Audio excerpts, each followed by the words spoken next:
Bismillahirrahmanirrahim. Elhamdülillah Rabbil alemin. Vessalatu vesselamu ala Resulillahil emin Muhammed sallallahu aleyhi ve aleyhi ve sellem ve ala ali beytihi tayyibin tahirin el ma'asumin aleyhimusselam ve la'netud daim ala a'daihim ecmain minel an ila kıyavmi yevmiddin.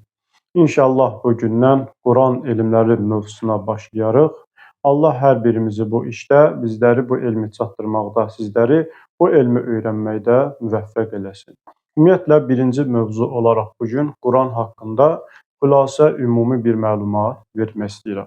Quran haqqında olan etiqadımız, əqidəmiz budur ki, Qur'an-ı Kərim sonuncu Peyğəmbər Həzrəti Muhammed sallallahu aleyhi və alihi və səlləmə Allah Teala tərəfindən 23 il ərzində vəhiy mələyi olan Cəbrail əleyhissalam vasitəsilə nazil olmuşdur.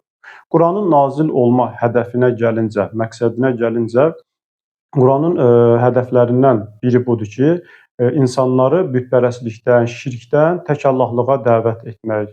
Digər hədəflərinə baxdıqda gözəl işlərə dəvət, pis işlərdən çəkinmək, cəmiyyətdə haqqın, ədalətin bərqərar olunması, insanlara doğru yolu göstərmək, bu cür işlər üçün Qur'an-ı Kərimi Allah Peyğəmbərə nazil edib.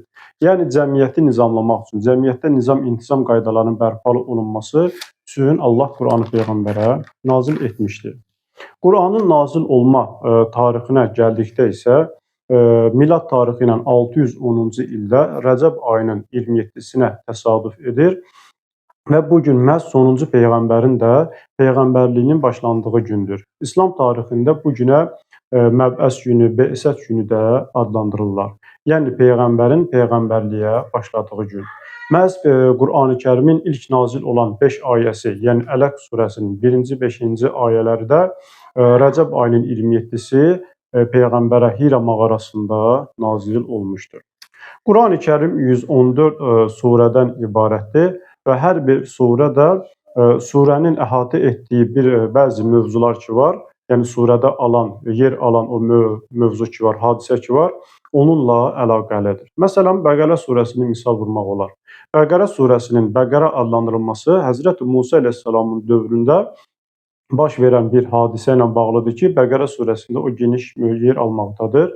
Həzrəti Musa əleyhissalam qövmünə bir inəyin kəsilməsini də istədikdə Allahın əmri ilə, onlar bu inəyi kəsməkdən boyun qaçırdıqları üçün və müxtəlif bəhanələr gətirdikləri üçün gah inəyin rəngini soruşdular, gah inəyin halını soruşdular və Allah onların bəhanələrini kəsmək üçün Həzrəti Musa əleyhissalama inəyin kəsilməkdə olan, yəni kəsiləcək inəyin bütün xüsusiyyətlərini bəyan etdikdən sonra artıq onların bütün ümidlərinin kəsildiyini gördükdə məcbur olub inəyi kəsdilər. Yəni, bu hadisə Bəqərə surəsində geniş yer aldığı üçün həmin surə Bəqərə surəsi adlanır. Və ya bəzi surələrə biz baxdıqda görürük ki, həmin surələr Peyğəmbərlərin adları ilə bağlıdır. Bu da onu göstərir ki, həmin surədə həmin Peyğəmbərdən daha çox geniş bəhs olunur. Məsələn, buna misal da Yusuf surəsini qeyd vurmaq olar. Həzrəti Yusuf əleyhissalamın adına olan Yusuf surəsində biz baxdıqda görürük ki, Həzrəti Yusuf əleyhissalamın bütün qissələri demək olar ki, bu surədə əhatə olunur. Və yaxud da ki, qiyamətlə bağlı olan surə, məsələn, Qiyamət surəsinə baxdıqda görürük ki, həmin surədə qiyamətin halı, qiyamətin əhvalatı bəhs olunur. Yəni, belə qeyd etmək olar ki, bir surənin adlandırılması həmin surədə daha çox bəhs olunan və yaxud da ki, hansısa bir Peyğəmbərin adı ilə bağlıdırsa, həmin surədə o Peyğəmbərdən bəhs olunduğuna görə o surələr belə adlanır. 114 surədən, Quranın 114 surələrindən bəzisi Peyğəmbərə Məkkədə nazil olmuşdur, yəni Məkkə şəhərində, bəziləri isə Mədinə şəhərində nazil olmuşdur. Yəni, Peyğəmbər Məkkədən Mədinəyə hicrət etdikdən sonra Peyğəmbərə nazil olmuşdur. Məkkədə nazil olan surə və ayələrə Məkki surə və ayələr deyilir, Mədinədə nazil olan surə və ayələrə isə Mədəni surə və ayələr deyilir. Buna da səbəb qeyd etdiyimiz kimi Peyğəmbərin Peyğəmbərliyinin təxminən 13 ili, yəni 23 illik risalət müddətinin təxminən 13 ili Məkkə şəhərində, 10 il isə Mədinə şəhərində olmuşdur. Həm də Məkkə və Mədinədə nazil olan surə və ayələrin hər birinin özünə məxsus xüsusiyyətləri, əlamətləri var ki, inşallah gələcək mövzularda buna geniş toxunarıq. Quranın ən böyük surəsi Bəqərə surəsidir. 286 ayədən ibarətdir. Ən kiçik surəsi isə Kövsər surəsidir ki, 3 ayədən ibarətdir. Qurani-Kərimin qiraətinin növlərinin müxtəlifliyini nəzərə alaraq, yəni qiraət bölgüsünə baxdıqda, bəzi qiraət bölgülərinə görə Qurani-Kərim 6236 ayədən, bəzi qiraət növlərinə görə isə 6204 ayədən ibarətdir. Bu mövzu əlbəttə Qur'anın, yəni təcvid elmi ilə bağlı olan hissəsinə aiddir.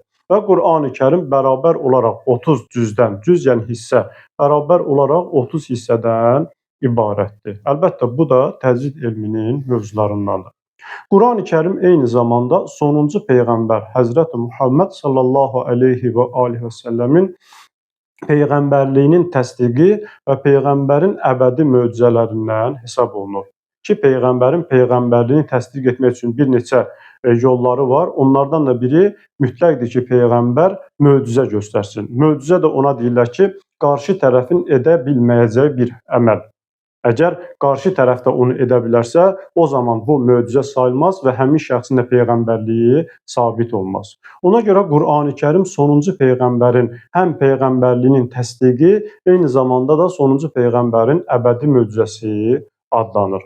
Buna dəlil olaraq 14 əsr nazil olmasına baxmayaraq, yəni Qurani-Kərim 14 əsrdir nazil olub, 14 əsr bundan qabaq nazil olub, 14 əsrdir ki, o şəxslər ki, Qur'anla mübarizə aparmaq istəyiblər, Qur'anı aradan aparmaq istəyiblər, onlar Qur'anın gücünün qarşısında özləri məğlub olublar və Qur'an, belə deyək də, öz gücünü həmişə göstərib və eyni zamanda da öz möcüzəliyini və öz müasirliyini qoruyub saxlamışdır. Qurani-Kərim bütün insanlıq üçün nazil olub və eyni zamanda İslam dininin iki əsas, yəni mənbələrindən birincisi hesab olunur. Ki, Qur'an, biz İslam dininə baxdıqda, İslam dinində əsas olaraq iki mənbə qeyd olunur. Onlardan biri Qurani-Kərimdir. Yəni, birincisi Qurani-Kərimdir. İkincisi sünnə adlanır. Sünnədən də məqsəd Peyğəmbər və Əhl-i Beytdən nəql olunan səhih hədislər. Ki, Qurani-Kərimdə bu dəlillərin birincisi hesab olunur. Və Quran haqqında olan etiqadımızdan biri də budur ki, Qurani-Kərim həm mübarək bir kitabdır, həm də müqəddəs bir kitabdır. Ona görə də bizim Qur'ana qarşı bir çox öhdəlikçiliklərimiz var. Yəni, biz onları yerinə yetirməli, boynumuzda haqqdır. Məsələn, Qur'anı yandırmaq olmaz, Qur'anı cırmaq olmaz, Qur'anı mundar hala gətirmək olmaz və yaxud da ki, pak olmadığımız halda Qur'ana toxuna bilmərik.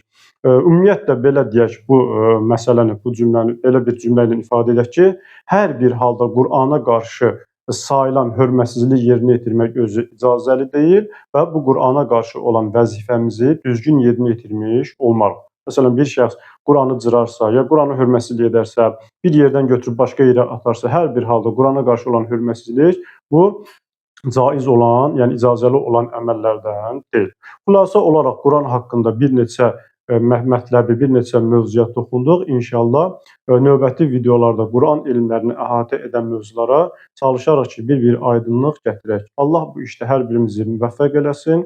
Əssalamu aleykum və rəhmətullahi və bərəkətuh.